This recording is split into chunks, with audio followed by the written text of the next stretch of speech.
We finally have polling data for almost every governor's race in the country, and tonight we're doing something different. We're calling this map in poll closing order, exactly the way it would unfold on actual election night. So grab a seat, because we're going coast to coast, state by state, exactly as the results would come in.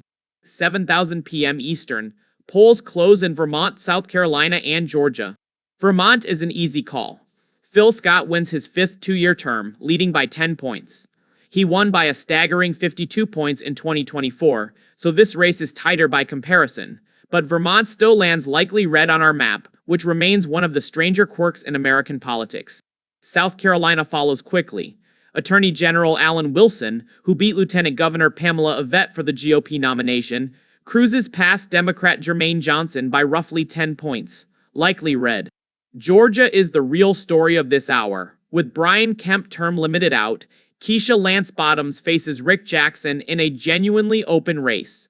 Bottoms holds a 6-point lead, but this one is far from settled. Jackson has never run for office before and is still building name recognition. Bottoms, meanwhile, is a well-known quantity. She's the former Atlanta mayor, and that comes with baggage, a spike in crime during her tenure, a rocky COVID response, and a decision not to seek re-election in 2021 that left many voters unimpressed. Her stint as the Biden advisor afterward didn't help her numbers either. Bottoms is ahead, but just barely. Georgia lands likely blue, the closest likely call on the entire map. 7,003 p.m. Just Ohio closes. Vivek Ramaswamy is chasing his first elected office, leading Amy Acton by under a point. For context, Mike DeWine won re-election by 25 points in 2022, and Trump carried Ohio by 11 in 2024. Acton is making this closer than anyone expected, but Ramaswamy remains the heavy favorite. Ohio tilts red. With those two poll closings behind us, Republicans lead 11 governorships to Democrats 7. 8,000 p.m. The second largest closing of the night. 12 states at once. Maine, New Hampshire, Massachusetts, Connecticut, Rhode Island, Pennsylvania, Maryland, Illinois, Oklahoma, Tennessee, Alabama, and Florida. Florida sees Byron Donalds, the near-certain GOP nominee, at 98% odds, leading Democrat David Jolly by 4 points. That's tighter than Ron DeSantis' 20-point win in 2022, though still far more comfortable than his W24-point squeaker in 2018. Florida just isn't competitive anymore at the state level. Lean red. Alabama has Tommy Tuberville leaving the Senate to run for governor against Doug Jones, a rematch of their 2020 Senate race, which Tuberville won by 20. This time he's up by 10. Tighter, but still a clear Republican win. Likely red. Tennessee is a non-story. Marsha Blackburn leads by 22 points. Solid red. Oklahoma is the same. Mike Mazzei is on track to win by 20 to 30 points once he clears his runoff. Solid red. Illinois has J.B. Pritzker cruising to a third term, likely eyeing 2028, leading Darren Bailey by 20 points. Solid blue. Maine sees Hannah Pingree, who upset Nirav Shah for the Democratic nomination, leading Republican Robert Charles by 14 points. Likely blue. New Hampshire tells a different story. Despite Harris winning the state by under 3 points in 2024, New Hampshire has elected Republican governors for an entire decade.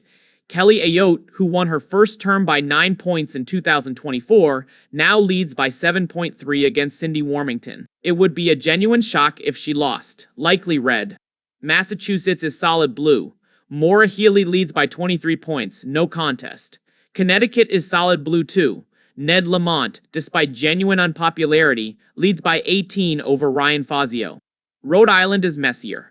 Incumbent Dan McKee is trailing his own primary by nearly 15 points to Helena Foulkes, who's sitting around 90% odds to win the nomination. If she gets there, she likely wins the general by 10 to 15 points. Likely blue. Pennsylvania is a formality.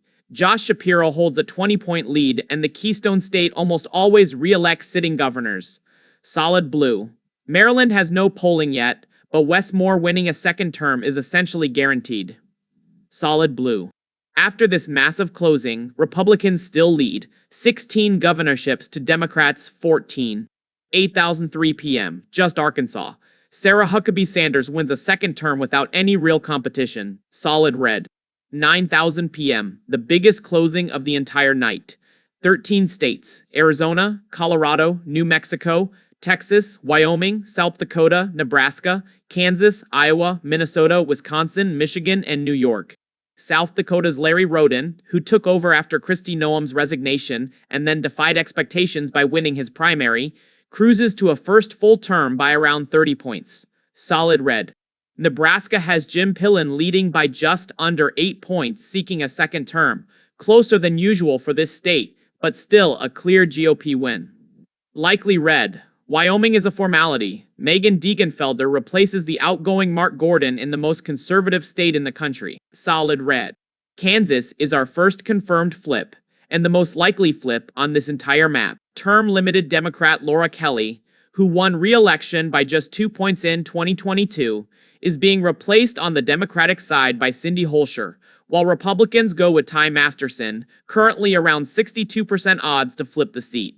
Lean red, a genuine flip for the GOP. Colorado has Phil Weiser, who beat Michael Bennet in the primary, on track to succeed the term-limited Jared Polis by roughly 10 points. Likely blue. New Mexico is surprisingly tight. Deb Haaland leads Republican Greg Hull by only 3 points. She should still win, but this is much closer than expected. Lean blue. Arizona is another nail-biter. Katie Hobbs, who won her first term by just 0.7 points in the closest governor's race of the last midterm cycle, now leads Congressman Andy Biggs by 5.5 points.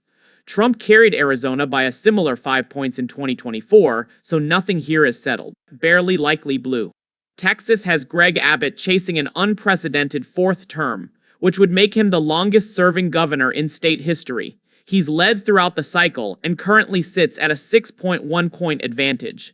Unseating a 3-term incumbent is exceptionally difficult. Likely red.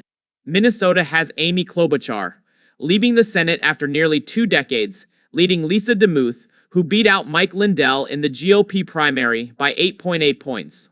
Klobuchar's decades of statewide name recognition make her tough to beat. Likely blue. Iowa might be the biggest surprise on the entire map.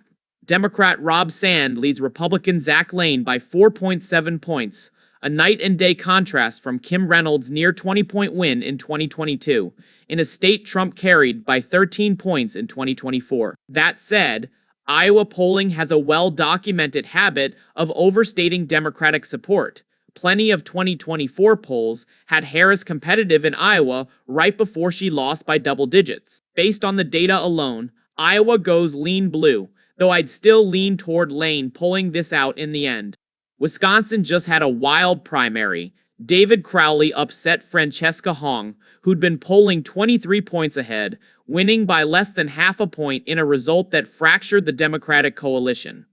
Meanwhile, Tom Tiffany cruised through the Republican side unopposed. In general election polling, Tiffany now leads by just 0 points, making this the single closest governor's race in the country. Tilt red, a real flip opportunity for the GOP.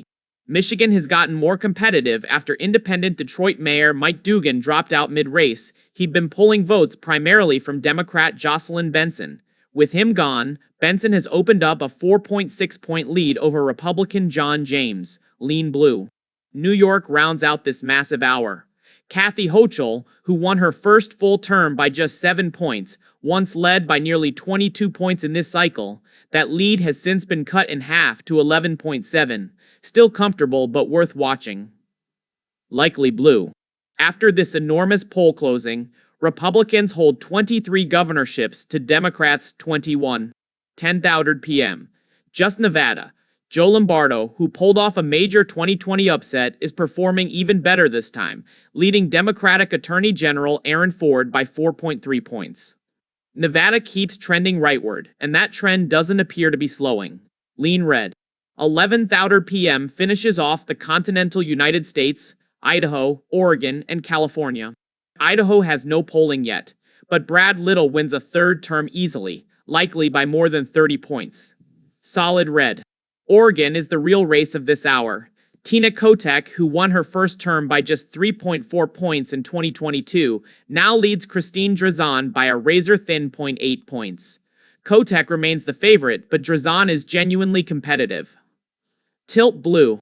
California has Xavier Becerra on track to succeed Gavin Newsom, leading Steve Hilton by roughly 25 points. Solid blue. That leaves Hawaii and Alaska. Hawaii closes at midnight with Democrats holding a 99% win probability, not a contest. Alaska closes at 1:00 a.m. Eastern, and while we don't have general election polling yet, Republicans are sitting around 85% odds there, likely red. And that's the full map. Based on the latest polling averages across every single governor's race in the country, Republicans are on track for the majority, 26 governorships to the Democrats' 24. Let me know in the comments which of these razor-thin races, Wisconsin, Oregon, Arizona, or Kansas, you think ends up being the biggest surprise of election night. Thanks for watching, and I'll see you in the next one.